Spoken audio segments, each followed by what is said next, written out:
Ajax Pickering Board of Trade. I'm here today with Tammy from HomeWell Senior Care. How are you, Tammy? I'm great, Sam. How are you today? I'm wonderful, thank you. Awesome. So maybe you can start off by telling us, how long has HomeWell been in the community? We've actually been in the community since August of 2006, so just a little over 12 years now, and we love what we do. Time flies. It certainly does. So what does HomeWell do? We actually provide services primarily for seniors in the community along with individuals with disabilities. So we go into the home, whether that be their personal home, a retirement home, long-term care facility, and sometimes we provide staffing relief at hospitals as well when the individual, maybe the family is working and they just simply want someone to go in and check in on mom and dad.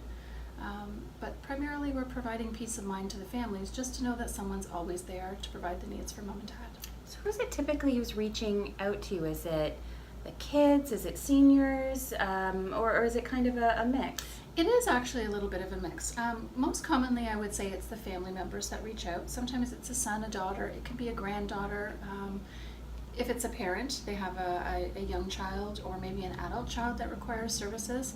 Very seldomly do the seniors reach out themselves unless they've gotten to that point where they're very overwhelmed and they feel that they're not receiving the support that they require from their family. So they may reach out as a bit of a desperate plea. Maybe it's housekeeping, maybe it's just some meal preparation, or they just simply want someone to take them back and forth to medical appointments. And how important is it to your clients and the people that you are helping to stay in their homes and not be in a facility, but to get to be in that house where they've lived so long and where they're comfortable?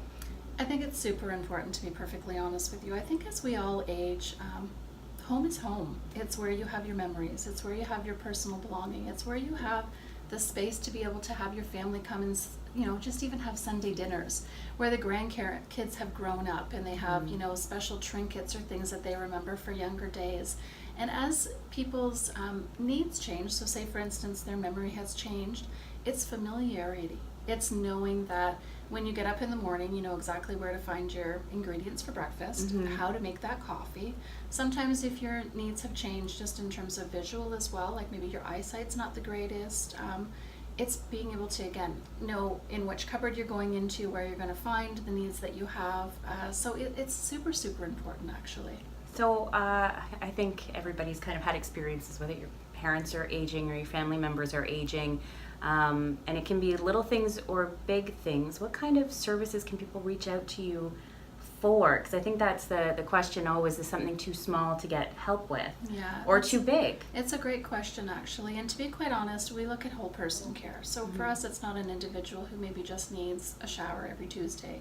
It's looking at that whole individual's needs. So are they sleeping in a clean bed? So we're changing the bed linens on a weekly or bi-weekly basis or whenever it's needed. Are they sleeping in clean clothes? Are they having their medications and are they taking them on a regular basis? That is so, so important. They may have tools in place, but they don't necessarily remember what day it is. So have I taken my pills this morning? Really, it's so much more than that. The personal hygiene factor. Are they bathing?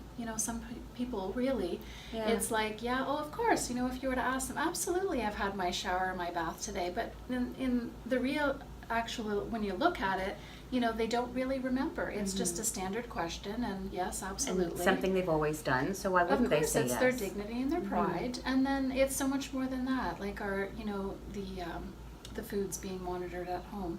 Is there something that's been sitting in the fridge for a long period of time that's been expired and maybe they're consuming that could be making them sick? Are they getting to regular medical appointments? So we look after that for them as well, obviously with the consent of the family, and that they would like us to do that for them.